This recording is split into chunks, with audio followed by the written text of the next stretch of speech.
Township Trustee meeting of September 9th. If we could start with the Pledge of Allegiance. Pledge allegiance to the flag of the United States of America and to the republic for which it stands, one nation, under God, indivisible, with liberty and justice for all. And we'll start with public comment. You can come on up.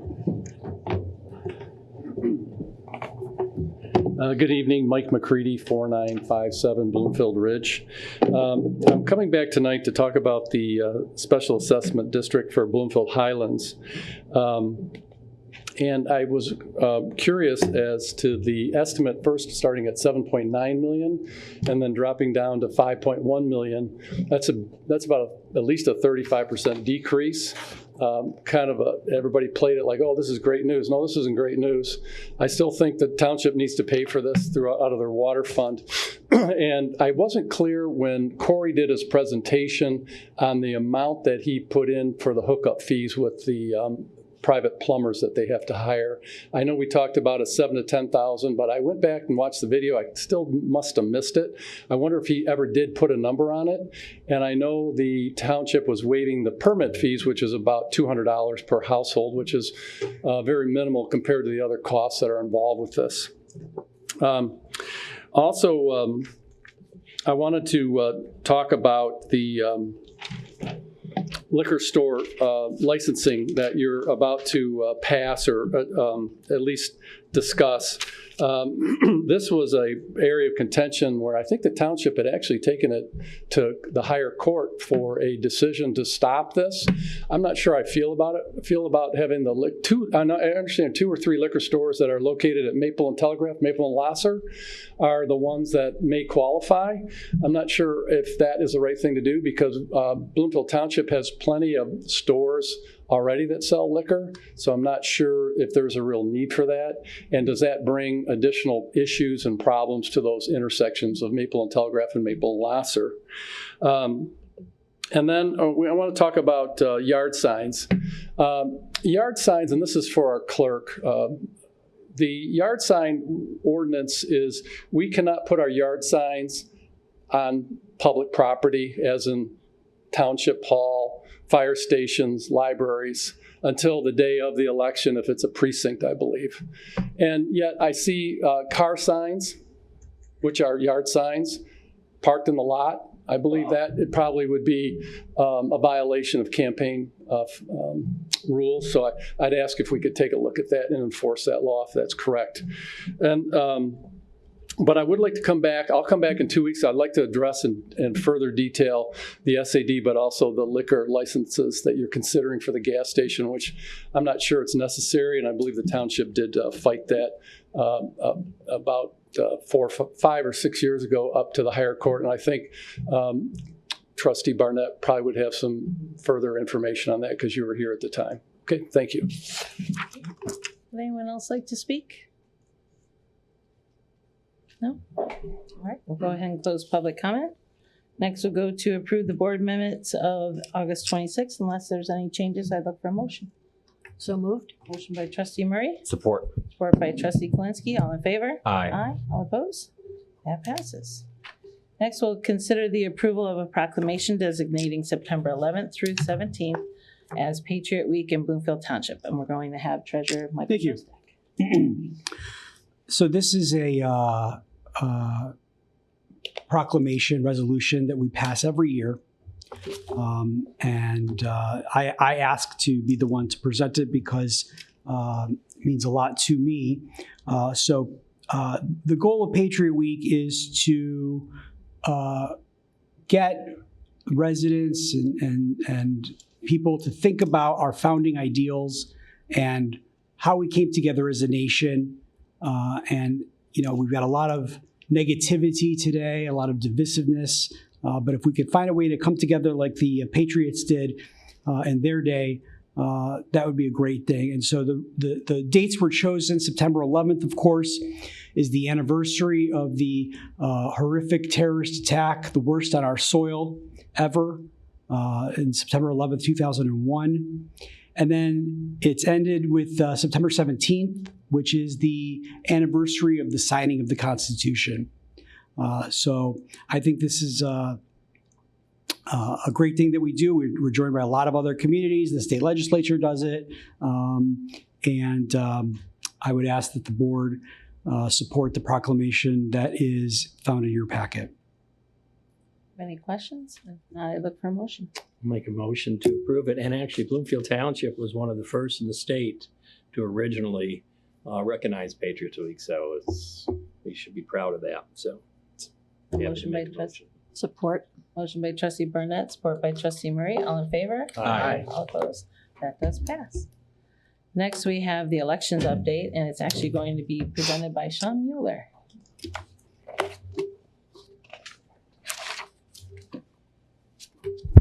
Well, good evening, board.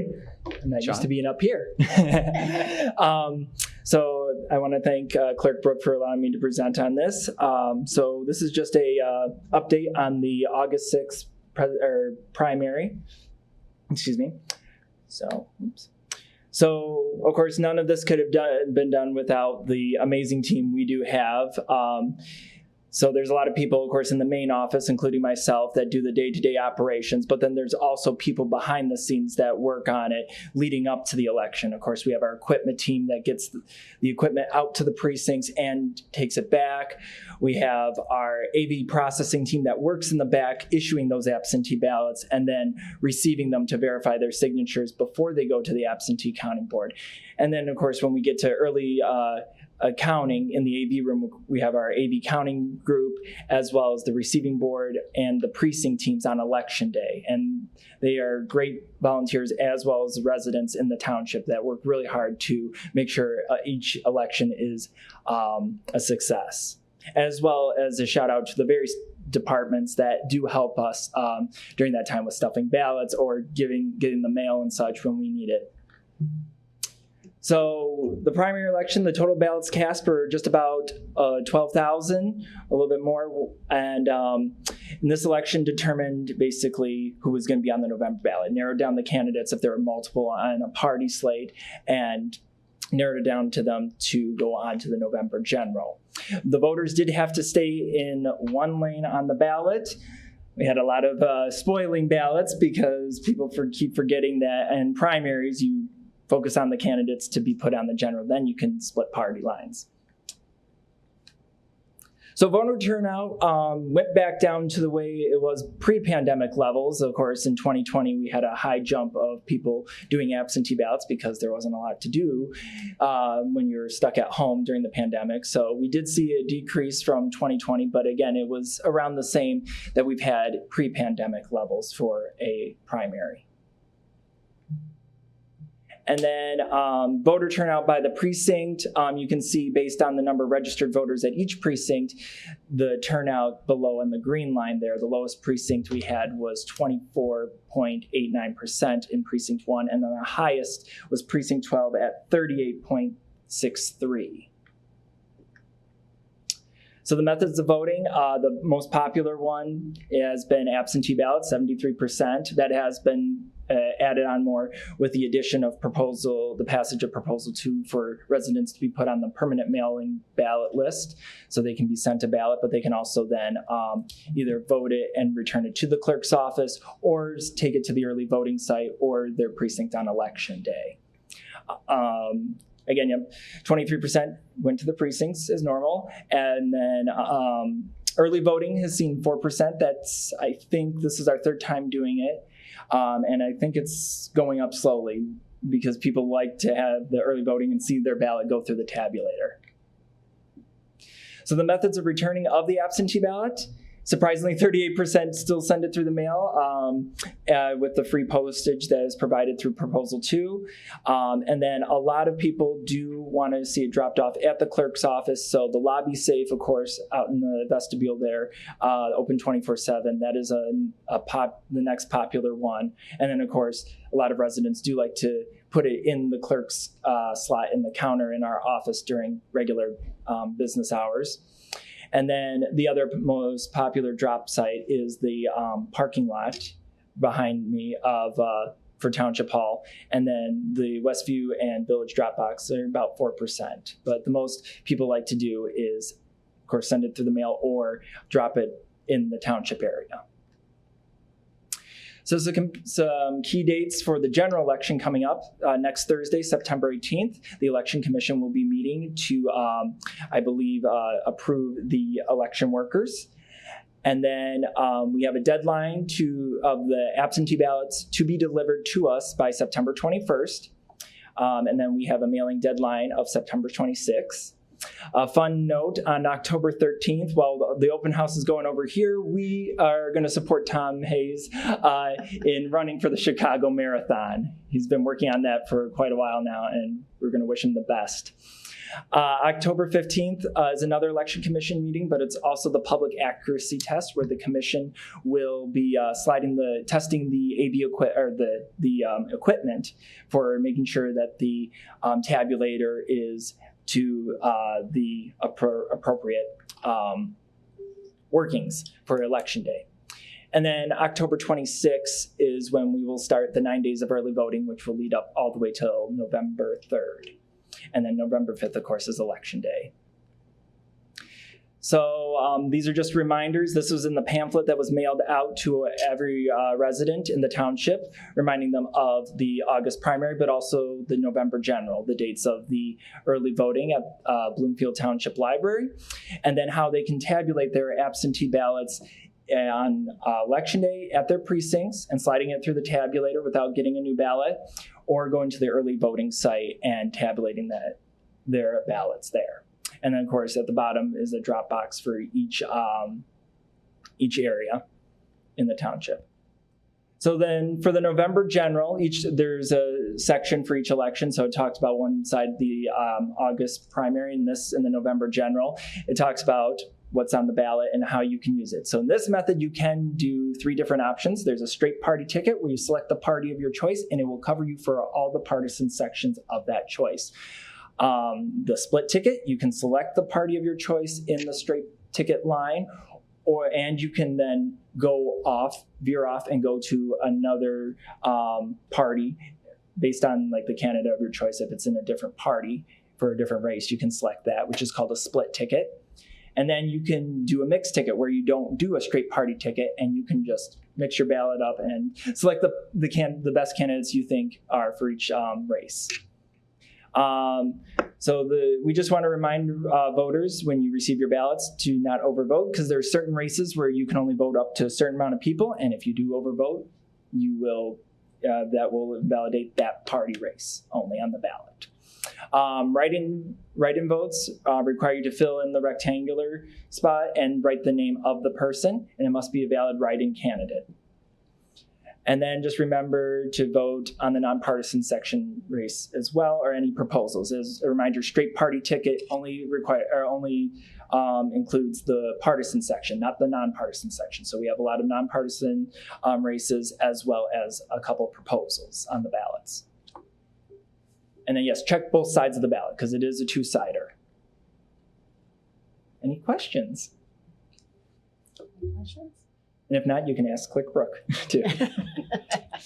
Thank you so much. Thanks, Sean. Wonderful Thanks. job. Nice presentation. Yeah, appreciate that, Sean. And I've got a couple of other updates I want to mention too that didn't make it to the slides that I worked on with Sean. First point, which is the absentee ballots and returning to the absentee voting counting board, and the rule in the primary that you must vote, stay in your lane. Hundreds of people violated that requirement on their absentee ballots. And when that happens, the entire partisan race, as part of the ticket, is invalidated. And there's nothing we can do about it in the absentee ballot counting board at that point in time. So the ability to fill out your absentee ballot and bring it into a precinct really is a great thing, because if you've made that mistake, you've crossed party lines. If you've made that mistake, you can the tabulator in the precinct or early voting will tell you that, and it'll spit it back out and advise you of the error, which you can then go and correct or vote as it is if you like. But that option is not available in the absentee voting counting board, and despite the best efforts and to advise people, and the fact that it's been this way for decades, many people still cross party lines. And even if it's just one race, the entire partisan section is invalid. So I want to really encourage people to take advantage of the new ability to fill out your absentee ballots at home, bring them into the precinct, and run them through the tabulator yourself, or at early voting. It's really the best of both worlds. Quick update too, the Supreme Court issued a decision concerning the presidential candidates on the ballot.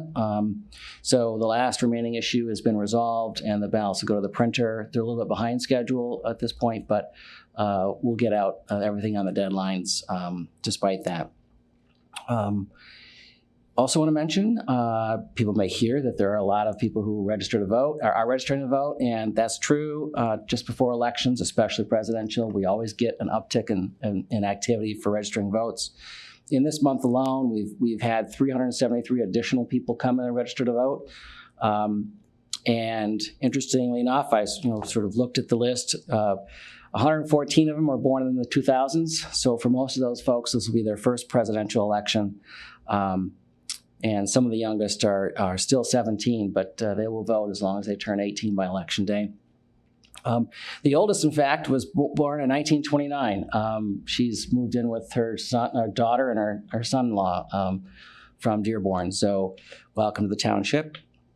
And that's about it. I wanted to mention that the team is getting ready now to mail out about 14,000 absentee ballots, which will go out in the next couple of weeks. So stay tuned. Nothing else. Right. So next we'll go on to consider request to approve auditorium renovation and technology updates. And we have Director Carrie LeZotte. Thank you. I just got to say 1929, so that voter is 94 years old. Yeah. Wow, Yes. that's pretty impressive. New resident of the township. Hello to all of the trustees. I'm so excited to see you tonight. This, and those of you in the audience and watching at home or on a recording, this is the first time I've been here to make such a request. And even though it was my idea and the money is coming out of our PEG funds, this was really a team effort in getting here. So to make this presentation, I want to make sure that I give thanks to those who helped make this happen, especially Steve Rhoda, who really managed one of the RFPs. It was split into two RFPs, one for the technology piece and one for what I'll call the aesthetic updates of Township Hall. And Steve did a really good job shepherding all of our many requests from the vendors and updates. And we issued both RFPs twice, since it was my first time I was learning how to do all of this. And then we also met, there were probably about a dozen meetings leading to this point, and they included my colleagues from IT and DPW, Noah and Will, and then also Adam Roos and Dave Craig. I want to make sure that you guys are recognized for your work and contributing to this project, because it really was a team effort, many good minds, many good ideas in making this happen. So the recommendation that we landed on is to select Lindhout Associate Architects for the Town Hall Auditorium renovations in an amount of $158,838.90. And advanced lighting and sound for Township Hall Auditorium technology updates in the amount of $171,358. And so a lot of these things that we're updating, you won't really be able to see. We are providing the trustees with new chairs and iPads, so those will be really tangible. The audio will be better. There'll be new cameras throughout. And then as far as the aesthetic updates, we do have a photo for you. What's it here? This is the first rendering, and the elected officials met, and this is kind of the color direction that we're looking at. So green chairs and blue background with gray walls, the blue accent wall. And the chairs, if you're interested in sitting in one, these chairs we believe are probably 30 years old at this point. And then the sample chairs are in the back. They're both black right now, but the smaller one will be the one in the audience, and that one was liked by the elected officials, and we're still looking at other options for the trustee chairs. Anybody have any questions? I had a question on the carpeting. So is that a accurate rendering of the carpeting and the colors and? The carpeting is the carpeting that we have here, and so it was. Not We did not have them quoted because it was fairly new, and that was recommended by Noah and his team that we had. It's new enough that we should try and keep it. Okay. At this time, yeah. Okay, and actually, even though you say people aren't going to notice, they are going to notice. Oh. The entire experience Yes, is going to be yes. so much better because improved video, improved sound, which are both extremely dated, whether it's the experience in the auditorium or the experience of people watching at home. When I've told you many times how poor the sound quality is, so nothing at your end, it's old equipment, and so it's really going to be a tremendous improvement for the residents and for everybody who's up here too. So thank you for everybody who's put your time on this. Anybody else have anything to add? Yeah. Is there any remodeling or anything being done with the platform here or the color scheme associated with here or no? It will have a different finish to it. So this oak is considered dated, and so all of the oak in the room will be refinished. I'm not sure of the technical terms. Oh, the skin. The other things that are not in the rendering, there'll be a new seal or a sign on the front. And I feel like there was something else. Oh, the other thing that we're going to do with the portraits in the back is right now, you may not be able to tell, but they've each portrait was installed at a different time with a different frame and a different nameplate. So those will all be made consistent. And then there's still some discussion as to what we should do with the maps. They're both faded. So the first step will be just removal of them. And then the other thing that I can share, so we were meeting with Birmingham Bloomfield Arts Center recently, and we were talking about we're adding an art show to the open house over in the studio, which led to, well, maybe we should have rotating art exhibits at the studio, which led to maybe we should have rotating art in Township Hall and the Senior Center. So we could bring in a couple pieces of rotating art as well. So I have a question. So when you talk about the skin, is it going to be a true wood veneer? Is it going to be like a synthetic? Or because seems like solid wood. Maybe one of you guys know what that appears is? to me to be What solid wood. It could be. It's not. Noah, can you come up? It's going to be. I know it'll be a finish. Like this wood will stay the same. We're not taking everything out because of the security system. I'll just say built into this dais already. That to remove it all and start over would have been probably $60,000 added to the project. So we're just going to refinish it so it all looks fresh and updated. Yeah, with some sort of a skin product, whether it was a natural veneer or a synthetic product, I'm not sure. Not sure. So Okay, I think we're going to have the choice of multiple. They were talking about the color choice and the production time for it. Makes me think it's synthetic, but I don't know that for sure. Yeah, I'm a wood person and do a lot of home improvement work with wood. So I could see this is not a skin. It's solid, but Right. I was curious what you were going to do. And on the art, I just have a suggestion. You know, there's the DIA Inside Out program too. It's another way to get some interesting art. They've been here before. They're at the Senior Center right now. Right, but I mean in this room too. I mean, look we got some big plain walls. That would be kind of a cool thing. So, but thank you. Anyone else? Just one other thing, Danny. Yeah. I know when we first discussed upgrading the auditorium, part of it too, and I know it's separate from this presentation, but is there going to be a subsequent presentation on enhanced security for the room? Because we did discuss that. Noah, it was technically all part of this, right? We had originally thought about there was a request of like bulletproof I think glass and we found through that they already have the bullet They've already suppressing glass treated it. here. Jimmy, Yeah. I think I'll confirm that 100%. Yeah. We are doing draperies. Yeah. But I think Jimmy chimed up, if I recall correctly, during one of the meetings that we had already had. And we it have done some here. stuff under here too. That's definitely Yeah. there. Yeah, Bullet I know that. suppressive, Yeah. but we weren't aware that the windows were. So when we put through the request, Actually, he said I'm right that they next were. to it. I know. And I did request it. Believe it or not, I still request it. That one's closed at least. So yeah, that one's closed at least, right? So Right. you can't see directly in. It's just sad to have to think this way, but You have to. I was Yep. just Right. it kind of ran across my mind, you know, the way things are going, should we have an officer at our meetings? Because sometimes people are contentious, and it's just sad that we even have to think that way or talk about it. And luckily, we did find out there's even more security that we knew about, which luckily they hide it so well. You know, it's seamless here. The way that they've put it, it's safe, but it's not obtrusive. Yep. So some of it we didn't even realize we had already. So that was nice. Some of us, well, we could talk about it after. Yeah. All right. Thank you. Sure.